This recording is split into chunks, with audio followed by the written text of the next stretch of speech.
ہن لباس لکم وانتم لباس لہن، کہ تمہاری بیویاں تمہارے لباس ہیں، اور عورتوں سے کہتا ہے تمہارے خاوند تمہارے لباس ہیں۔ یہ تشبیہ پورے قرآن میں کسی رشتے کی اللہ نے نہیں دی جو خاوند اور بیوی کی اللہ تعالیٰ نے تشبیہ دی ہے کہ یہ تیرا لباس ہے اور یہ بیوی کے لیے خاوند لباس ہے، خاوند کے لیے بیوی لباس ہے۔ اب آپ تھوڑا سا غور فرمائیں، کیا لباس کے بغیر ہم کہیں جا سکتے ہیں؟ یہ خاوند اور بیوی کا رشتہ کتنا ضروری ہے۔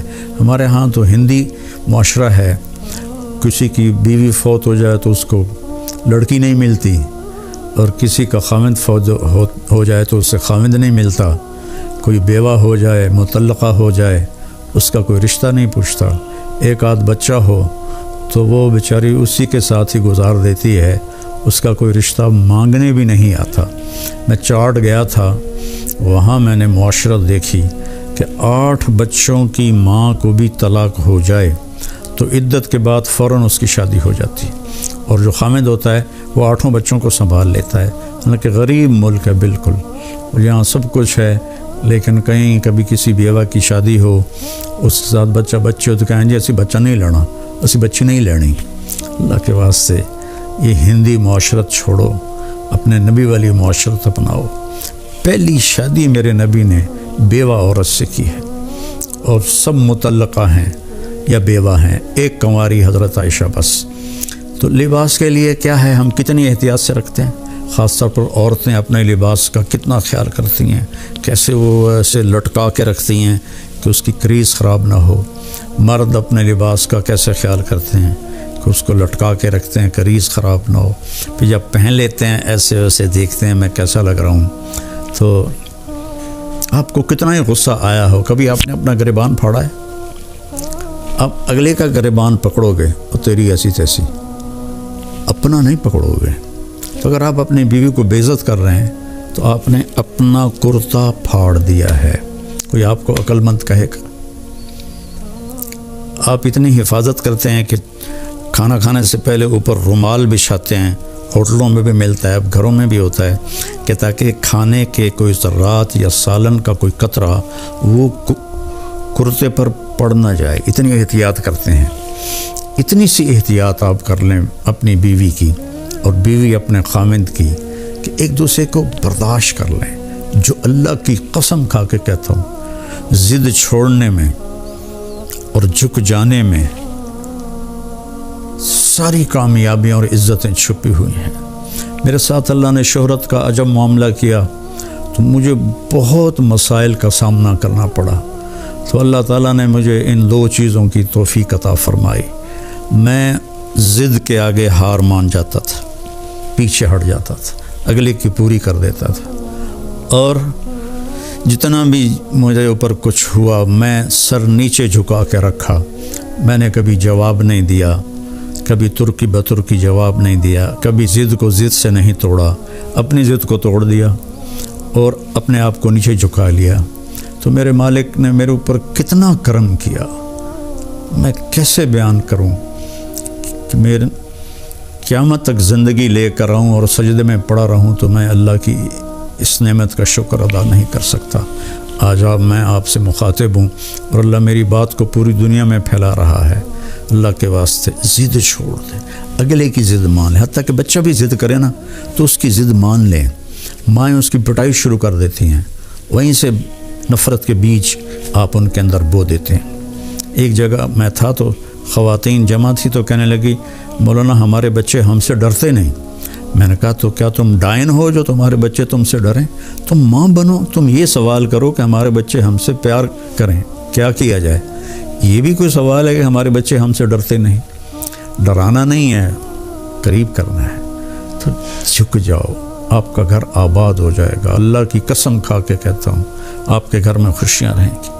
اگر آپ ضدوں پر رہیں گے تو پھر اپنے کپڑے پھاڑیں گے، تو اپنے کپڑے پھاڑنے والا یا پاگل ہوتا ہے یا بے عقل ہوتا ہے۔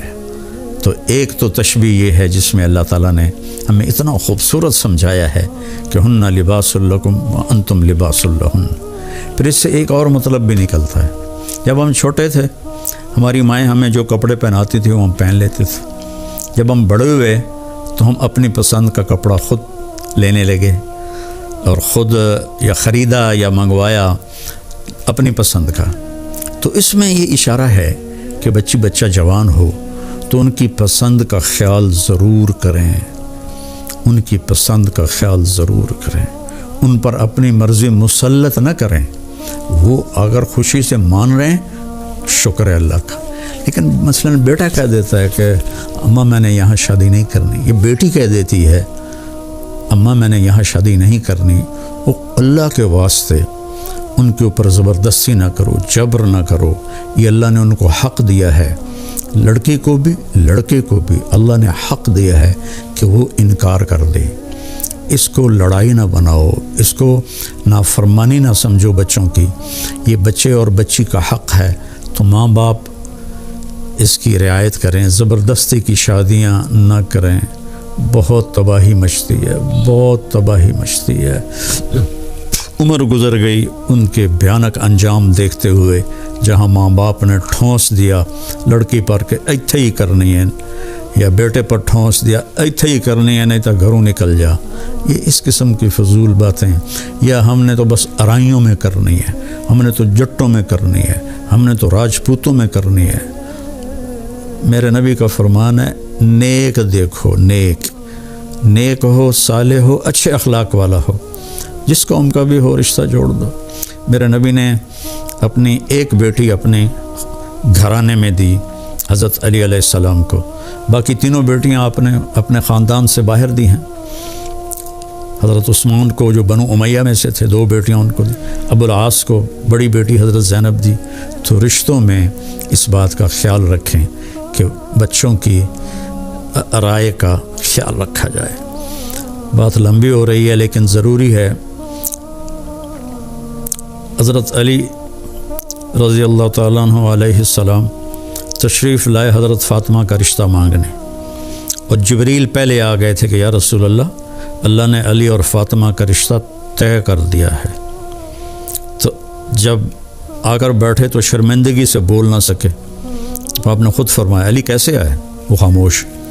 پھر آپ نے فرمایا فاطمہ کے رشتے کے لیے آئے ہو؟ کہ جی ہاں۔ تو انشاءاللہ کہہ کے اٹھ گئے، ہاں نہیں کی، صرف اتنا کہا انشاءاللہ، حالانکہ وہی آ چکی ہے انشاءاللہ۔ سیدھے گھر گئے، حضرت فاطمہ رضی اللہ تعالیٰ عنہ علیہ السلام کو بلایا اور فرمایا بیٹی علی کا رشتہ آیا ہے، میں ہاں کر دوں؟ اللہ اکبر۔ آج کی بیٹیاں بیچاری ماں باپ کے آگے سر جھکا دیتی ہیں، تو جنت کی عورتوں کی سردار اور حسنین کی ماں، ان کے بارے میں آپ کا کیا خیال ہے؟ بیٹی یہ رشتہ کر دوں؟ جب حضرت فاطمہ نے ہاں کی، کنواری بچی کی خاموشی ہاں ہوتی ہے، انکار نہیں ہوتا ہے، تو آپ خاموش رہیں، اس کا مطلب تھا کہ میں تیار ہوں۔ اب فوراً واپس گئے، علی لوگوں کو بلاؤ۔ پھر لوگ آئے، مجمع مسجد میں اکٹھا ہوا، تو آپ نے ممبر پر کھڑے ہو کے پہلی بات یہ کہ لوگوں میرے پاس جبریل اللہ کا پیغام لے کر آئے تھے کہ میں اپنی بیٹی فاطمہ کا نکاح علی کے ساتھ کر دوں۔ جب میرا نبی اتنا خیال کر رہا ہے، ہم بھی خیال کیا کریں۔ اپنے پیٹ سے جنتے ہیں اور پھر ان پر وہ زیادتی کرتے ہیں، یہ ساری زندگی سے سکتی رہتی۔ فریق فی الجنت و فریق فی السعیر، جو اللہ اس کے رسول کو راضی کر کے گئے وہ ہمیشہ کی نعمتوں میں جنت میں، اور جو باغی بن کے گئے وہ آگ میں، بھڑکتی دہکتی ہوئی آگ میں۔ اللہ تعالیٰ پوچھے گا یا اہل الجنہ، اے جنت والو دنیا میں کتنا عرصہ رہے؟ تو وہ کہیں گے یا اللہ یومن او بعض یومن۔ نوح علیہ السلام جنہوں نے سب سے لمبی عمر پائی 1400 سال، وہ بھی فرمائیں گے یا اللہ دن یا کوئی آدھا دن۔ تو اللہ تعالیٰ فرمائیں گے نعم ما تجرتم فی یوم او بعض یوم، تم نے آدھے دن کے، ایک دن آدھے دن کے بدلے میں میری مان کر میری جنت کو خریدا، میری رحمت کو خریدا، میری مہمان نوازی کو خریدا۔ جاؤ، نہ موت ہے، نہ بڑھاپا ہے، نہ بیماری ہے، نہ غربت ہے، نہ دکھ ہے، نہ ڈپریشن ہے، ہمیشہ کی زندگی گزارو۔ جہنم دوزخ والوں سے پوچھے گا یا اہل النار کم لبثتم فی الارض عدد سنین، کتنا رہ کے آئے ہو دنیا میں؟ وہ بھی کہیں گے یا اللہ یومن او بعض یوم، ایک دن یا آدھا دن۔ تو اللہ تعالیٰ فرمائیں گے بئس ما تجرتم فی یوم او بعض یوم، کتنا برا گھاٹے کا سودا کر کے آئے ہو دن آدھے دن کے پیچھے، غضبی و سخطی و نار جہنم، میرے غصے کو خریدا، میری ناراضگی کو خریدا اور دوزخ کی آگ کو خریدا، جاؤ پڑے رہو اس میں جلتے ہوئے۔ اگر موت ہوتی تو جنت والے خوشی سے مر جاتے، ماتوا فرحاً، خوشی سے مر جاتے۔ اگر موت ہوتی تو دوزخ والے غم سے مر جاتے، ماتوا ترحاً، لیکن نہ انہیں موت ہے نہ انہیں موت۔ قرآن یہ ذہن بناتا ہے کہ للہ ملک السماوات والارض وما فیہن، زمین آسمان اور جو کچھ اس کے اندر ہے نا وہ اللہ کا ہے۔ کہ بھڑکتی آگ ہے اور نمرود کہہ رہا ڈال دو، اور ان کو ڈالا جاتا ہے، اور اللہ کہتا ہے یا نار کونی بردن و سلاما علی ابراہیم۔ یہ کیا بتایا اللہ تعالیٰ نے کہ آگ نہیں جلاتی، اللہ کے قدرت سے سب کچھ ہوتا ہے، تو اللہ نے آگ کو باغ بنا دیا۔ تو ان واقعات کے پیچھے ذہن کیا ہے؟ سب کچھ اللہ کا ہے اور سب کچھ اللہ کے ہاتھ میں ہے۔ جس کو اللہ نے پیدا کیا، جس کو اللہ نے زندگی دی، جس کو اللہ نے موت دی، اللہ کی قسم وہ نہ ہمیں کوئی نفع دے سکتا ہے نہ نقصان دے سکتا ہے۔ پیغام قرآن مولانا طارق جمیل صاحب کے ساتھ پروگرام ملاحظہ کیجئے رمضان المبارک کی ہر رات تراویح کے بعد یوٹیوب لائیو صرف طارق جمیل آفیشل پر۔ السلام علیکم ورحمۃ اللہ وبرکاتہ۔ بسم اللہ الرحمن الرحیم، والصلاة والسلام علی رسولہ الکریم وعلی آلہ وصحبہ اجمعین، اما بعد۔ دنیا میں میرے محترم بھائیوں، بہنوں، بچوں، بچیوں، پوری دنیا میں جہاں مسلمان بہن بھائی سن رہے ہیں، سنیں گے، دنیا میں کسی کتاب کا یہ دعویٰ نہیں ہے کہ جو کچھ اس میں لکھا ہے وہ غلطی سے پاک ہے اور شک و شبہ سے پاک ہے۔ قرآن پاک واحد ایک کتاب ہے جس کا یہ دعویٰ ہے شروع میں ہی الف لام میم ذالک الکتاب، یہ عظیم الشان کتاب، لا ریب فیہ، کوئی شک نہیں اس میں، انہ لقول فصل، اس کی ہر آیت فیصلہ کن ہے۔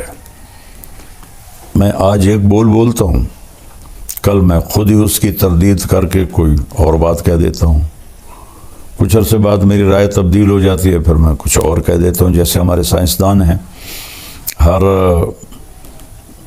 وقت ان کے نظریات تبدیل ہوتے رہتے ہیں۔ تو قول فصل، ایسے جیسے کوئی ٹھپا لگا دے کہ حتمی آخری بدل سکتا ہے، لا تبدیل لکلمات اللہ، یہ کبھی بھی نہیں بدلے گا۔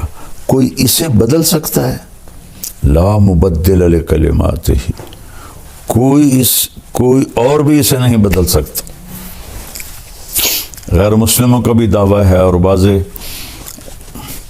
مسلمان فرقوں میں بھی کچھ اس گمراہی میں پڑے ہوئے ہیں کہ یہ قرآن تو بدلا ہوا ہے۔ یہ میرے نبی کی زبان سے نکلا ہے، میرے اللہ کی ذات سے نکلا ہے، اسے کوئی بدلنا بھی چاہے ناممکن، یہ بدل جائے ناممکن، اس کی ہر چیز آخری اور حتمی ہے۔ تو اس میں سب سے بڑا مضمون ہے اللہ اپنا تعارف کرواتا ہے، اور اللہ اپنی طاقت اور ہیبت بتا کر اپنی طرف لوٹنے کی، اپنے سامنے جھکنے کی دعوت دیتا ہے۔ اس کے بعد ہے رسالت، انبیاء، اور انبیاء کے سردار جناب رسول اللہ صلی اللہ علیہ وسلم، ان کی زندگی میں ڈھل جانے کی دعوت دیتا ہے۔ اور تیسری چیز ہے آخرت، کہ یہ گزرگاہ ہے اور موت کے بعد مستقل ابدی موت سے پاک زندگی ہے۔ فریق فی الجنت و فریق فی السعیر، جو اللہ اس کے رسول کو راضی کر کے گئے وہ ہمیشہ کی نعمتوں میں جنت میں، اور جو باغی بن کے گئے وہ آگ میں، بھڑکتی دہکتی ہوئی آگ میں۔ تو یہ دو انجام ہیں، یہاں کبھی خوشی کبھی غم، کبھی خوشی کبھی غم، کبھی بیماری کبھی صحت، کبھی دولت کبھی غریبی غربت۔ وہاں دو ہی حال ہیں، خوشی ہے تو اب دکھ نہیں آئے گا، دکھ آ گیا ہے تو اب خوشی نہیں آئے گی۔ اللہ تعالیٰ پوچھے گا یا اہل الجنہ، اے جنت والو، کم لبثتم فی الارض عدد السنین، اے جنت والو دنیا میں کتنا عرصہ رہے؟ تو وہ کہیں گے یا اللہ یومن او بعض یومن۔ نوح علیہ السلام جنہوں نے سب سے لمبی عمر پائی 1400 سال، وہ بھی فرمائیں گے یا اللہ دن یا کوئی آدھا دن۔ تو اللہ تعالیٰ فرمائیں گے نعم ما اتجرتم فی یوم او بعض یوم رحمتی و کرامتی و جنتی خالدین فیہا ابدا۔ تم نے آدھے دن کے، ایک دن آدھے دن کے بدلے میں میری مان کر میری جنت کو خریدا، میری رحمت کو خریدا، میری مہمان نوازی کو خریدا۔ جاؤ، نہ موت ہے، نہ بڑھاپا ہے، نہ بیماری ہے، نہ غربت ہے، نہ دکھ ہے، نہ ڈپریشن ہے، نہ انزائٹی ہے۔ یہ تو میں اپنی طرف سے کہہ رہا ہوں، آج کل کا سب سے بڑا مرض ڈپریشن اور انزائٹی ہے۔ ہمیشہ کی زندگی گزارو۔ اللہ جہنم دوزخ والوں سے پوچھے گا یا اہل النار کم لبثتم فی الارض عدد السنین، کتنا رہ کے آئے ہو دنیا میں؟ وہ بھی کہیں گے یا اللہ یومن او بعض یوم، ایک دن یا آدھا دن۔ تو اس میں قوم عاد بھی ہوگی جن کی کئی 100 سال عمر ہوتی تھی۔ تو اللہ تعالیٰ فرمائیں گے بئس ما اتجرتم فی یوم او بعض یوم، کتنا برا گھاٹے کا سودا کر کے آئے ہو، دن آدھے دن کے پیچھے غضبی و سخطی و نار جہنم، میرے غصے کو خریدا، میری ناراضگی کو خریدا اور دوزخ کی آگ کو خریدا۔ جاؤ پڑے رہو اس میں جلتے ہوئے۔ اگر موت ہوتی تو جنت والے خوشی سے مر جاتے، ماتوا فرحا، خوشی سے مر جاتے۔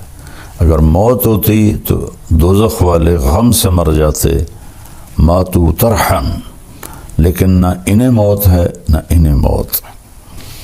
ایک لمبی زندگی، نہ ختم ہونے والی انسانی کمپیوٹر، وہ جو غیر محدود ان لمیٹڈ جو چیز ہوتی ہے اس کو سوچ نہیں سکتا، چونکہ یہ خود بھی لمیٹڈ ہے، چند دن کے لیے آیا ہے، تو اس کی سوچ بھی لمیٹڈ ہوتی ہے۔ تو اللہ تعالیٰ فرماتا ہے فَلَا تَعْلَمُ نَفْسٌ مَا أُخْفِيَ لَهُم مِّن قُرَّةِ أَعْيُنٍ جَزَاءً بِمَا كَانُوا يَعْمَلُونَ، میں نے تمہاری آنکھوں کی ٹھنڈک کے لیے جو کچھ تیار کر کے رکھا ہے تم اس کو سوچ بھی نہیں سکتے، اس کا خیال بھی دل میں نہیں لا سکتے، کہ وہ تمہارے تصور سے، سوچ سے، خیال سے بہت اوپر کی چیز۔ اور ایسے ہی نافرمانوں کے لیے جو ہے یصلی النار الکبریٰ، بہت بڑی آگ ہے جس کو تم سوچ نہیں سکتے ہو۔ تو اس چند دن کی زندگی میں قرآن ہمیں ایک زندگی سکھاتا ہے، ان ھذا القرآن یہدی للتی ہی اقوم، صرف واحد یہی قرآن اکیلی کتاب ہے جو دنیا کا اور آخرت کا وقت کیسے گزارنا ہے اس کا صحیح طریقہ بتاتا ہے خطا سے پاک۔ وہ طریقہ ہے ہدی محمد، خیر الہدی ہدی محمد، وہ میرے نبی پاک صلی اللہ علیہ وسلم کی مبارک اور پاکیزہ زندگی ہے، جس کو اللہ تعالیٰ نے محفوظ کیا ہے قیامت تک کے لیے، اس کو اپنانا ہے۔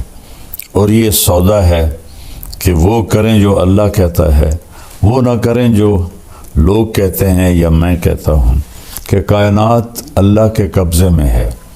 قرآن یہ ذہن بناتا ہے کہ للہ ملک السماوات والارض وما فیہن، زمین آسمان اور جو کچھ اس کے اندر ہے نا وہ اللہ کا ہے۔ میرے نبی صبح ایک دعا مانگتے تھے روزانہ، اصبحنا و اصبح الملک للہ۔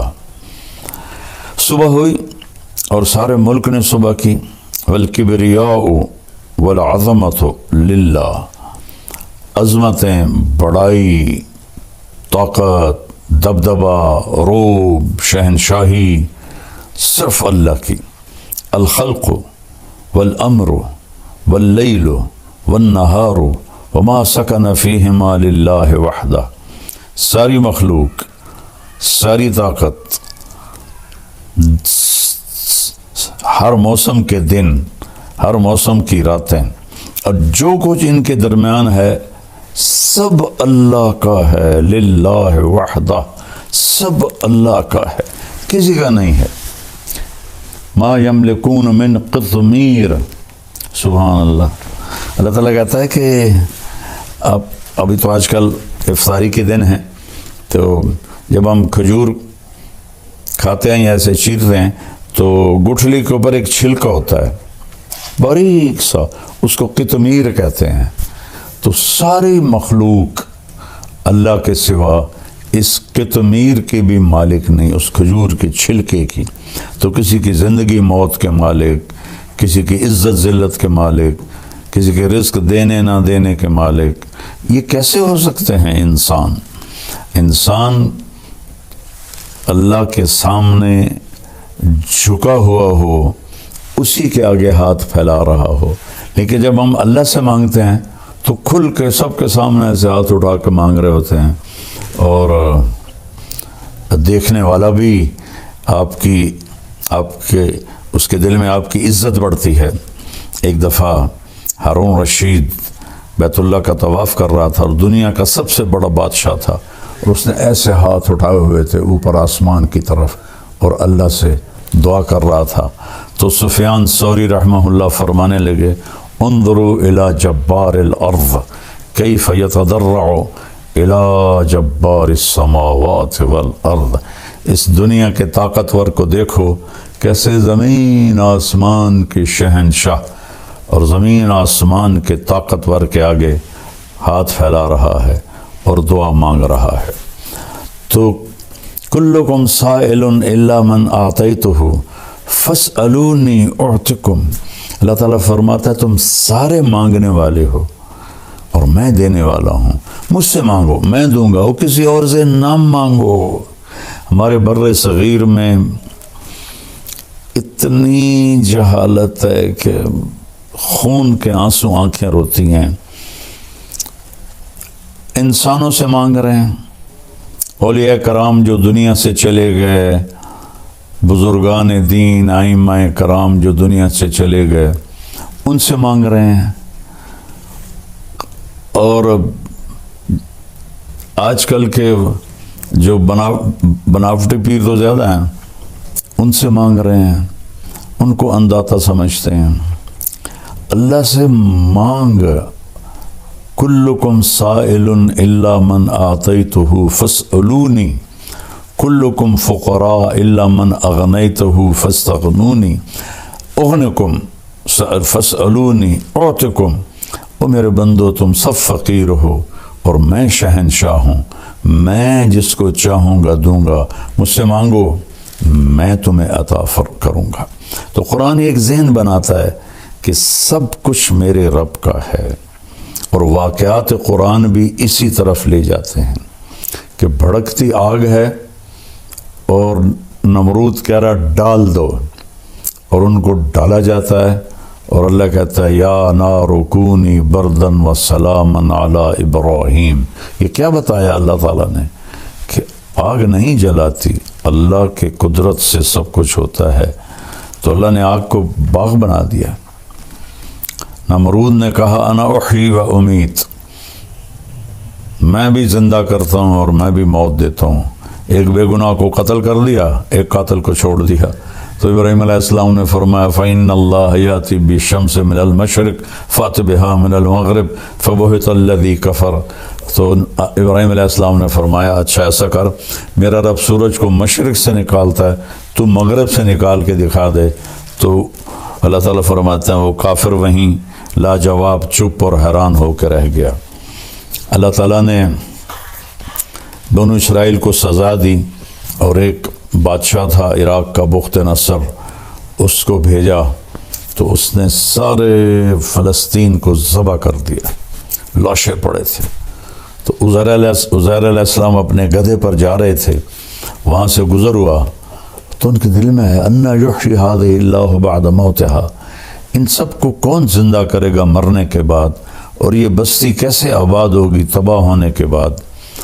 تو تھوڑا سا آگے گئے تو تھکن محسوس ہوئی اور بھوک لگی، تو ایک درخت کے ساتھ گدھے کو باندھا، اور ایک ٹوٹی ہوئی دیوار تھی اس کے ساتھ ایسے ٹیک لگائی، اور ایک برتن میں جو کی روٹی تھی اس کو ٹکڑے کر کے اس میں ڈالا، اور انگور تھے تھیلی میں، ان کو نچوڑ کے ان کا رس اس روٹی کے اوپر ڈالا، اور اس دیوار سے ٹیک لگائی، اور آگے ایک چھوٹی دیوار تھی اس پر ایسے پاؤں رکھ دیے، اور یوں سر کی ٹیک لگائی، اور اللہ نے فَأَمَاتَهُ اللَّهُ مِئَةَ عَامٍ، اللہ نے 100 سال موت دے دی۔ اب انہوں نے ایسے ٹیک لگائی تھی کہ انگوروں کا رس روٹی میں رچ جائے، نرم ہو جائے، پھر میں کھاؤں گا۔ 100 سال کے بعد اللہ نے اٹھایا تو آپ نے فرمایا کم لبثت عزیر، کتنا وقت گزارا یہاں؟ تو انہوں نے پہلے کہا یومن، یا اللہ ایک دن میں رہا ہوں۔ پھر سورج کو دیکھا تو وہ ڈھل رہا تھا، اور جب انہوں نے وہاں آرام کیا تھا تو صبح کا وقت تھا، تو کہنے لگے او بعض یوم، یا اللہ لگتا ہے آدھا دن۔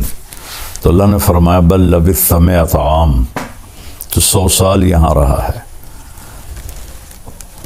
فانظر الی طعامک و شرابک لم یتسنہ، جس چیز نے فوراً خراب ہو جانا تھا کھانا، اسے کیڑے کھا جاتے، چیونٹیاں کھا جاتی۔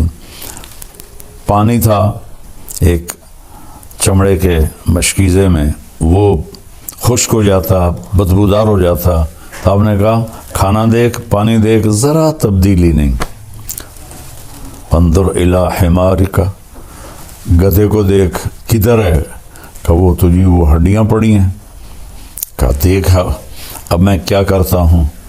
وانظر الی حمارک وعظامک کیف نکسوہا لحما، اب تو دیکھ کہ میں تیرے سامنے گدھے کو کس طرح زندگی دیتا ہوں۔ تو وہ جو ہڈیاں چورا چورا پڑی تھی نا، ایک دم ڈھانچہ بن کے کھڑی ہو گئی، پھر ان کے اوپر گوشت چڑھ گیا، پھر ان کے اوپر کھال چڑھ گئی، دم لگ گئی، آنکھیں لگ گئی، کان۔ عزیر علیہ السلام آنکھوں سے دیکھ رہے ہیں، ایک دم گدھے نے چیخ ماری اور چھلانگ لگائی۔ تو اللہ نے فرمایا عزیر سمجھ میں آیا کہ تیرا رب کیسے زندہ کرتا ہے؟ کہا جی سمجھ گیا۔ وَعَلَمَ أَنَّ اللَّهَ عَزِيزٌ حَكِيمٌ۔ اس واقعے سے اور ایسے اور واقعات سے ابراہیم علیہ السلام جیسی ہستی نے کہا یا اللہ ارنی کیف تحیی الموتیٰ، آپ مردے کیسے زندہ کریں گے؟ کہا اولم تؤمن، کیوں تیرا ایمان نہیں ہے؟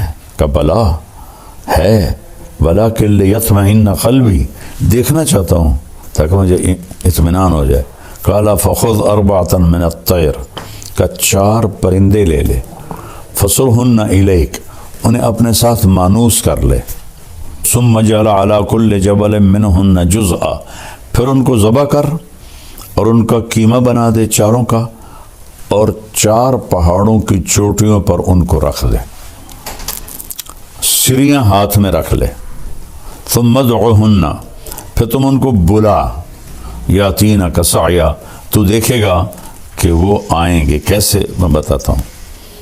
تو انہوں نے کہا پرندے جو بھی تھے مختلف ہیں، کبوتر آ جائے، تو کبوتر کے گوشت کے ٹکڑے 4 پہاڑوں سے اٹھ کر اوپر آئے، آپس میں جڑے، یاتینک سعیا، اڑ کے نہیں آئے، ایسے چلتے ہوئے آئے۔ کہ ابراہیم غور سے دیکھ، میں نے ان کو اڑایا نہیں، چلایا ہے تاکہ تیرا یقین بن جائے۔ مور آ جائے تو مور کے گوشت کے ٹکڑے چاروں طرف سے اٹھے اور بغیر گردن کے وہ چلتے ہوئے آ رہے ہیں، اور وہ گردن لگاتے تو گردن جڑ جاتی، وہ زندہ ہو جاتا۔ پھر تیسرے کو بلایا، پھر چوتھے کو بلایا، چاروں کے گوشت آپس میں مل کر بغیر سر کے چلتے ہوئے آتے، اور ابراہیم علیہ السلام ایسے سر لگاتے، وہ جڑ جاتا اور وہ زندہ ہو جاتے۔ تو ان واقعات کے پیچھے ذہن کیا ہے؟ سب کچھ اللہ کا ہے اور سب کچھ اللہ کے ہاتھ میں ہے، سب کچھ اللہ کا ہے، سب کچھ اللہ کے ہاتھ میں ہے۔ لہذا وَإِذَا سَأَلْتَ فَاسْأَلِ اللَّهَ وَإِذَا اسْتَعَنْتَ فَاسْتَعِنْ بِاللَّهِ۔ میرے بھائی بہنوں، ہاتھ جوڑتا ہوں، جس کو اللہ نے پیدا کیا، جس کو اللہ نے زندگی دی، جس کو اللہ نے موت دی، اللہ کی قسم وہ نہ ہمیں کوئی نفع دے سکتا ہے نہ نقصان دے سکتا ہے۔ اللہ ہے النافع الضار، المانع النور، الہادی البدیع، الباقی الوارث، الرشید الصبور جل جلالہ۔ ساری ایمانی، ساری صفات کا مالک اللہ تعالیٰ ہے، جو پیدا ہوتا ہے، جو زندگی گزارتا ہے، جو موت کا پیالہ پیتا ہے، جو قبر میں چلا جاتا ہے، وہ آپ کے نفع نقصان کا مالک نہیں ہے۔ نفع نقصان کا مالک اللہ ہے، نفع نقصان کا مالک اللہ ہے، مشکل کشا اللہ ہے، حاجت روا اللہ ہے۔ اللہ کے واسطے علماء سے کہتا ہوں، لوگوں کو اللہ سے جوڑو، اللہ سے جوڑو، اللہ سے جوڑو۔ تو اللہ ہے جو زندہ ہے، موت سے پاک ہے، بیوی بچوں سے پاک ہے، بھوک پیاس سے پاک ہے، نیند آرام سے پاک ہے، تھکن سے پاک ہے، غفلت سے پاک ہے۔ احاط بصرہ بجمیع المرئیات، پوری کائنات اس کے سامنے، اللہ کے سامنے ہے پوری کائنات، ایک پلیٹ کی طرح۔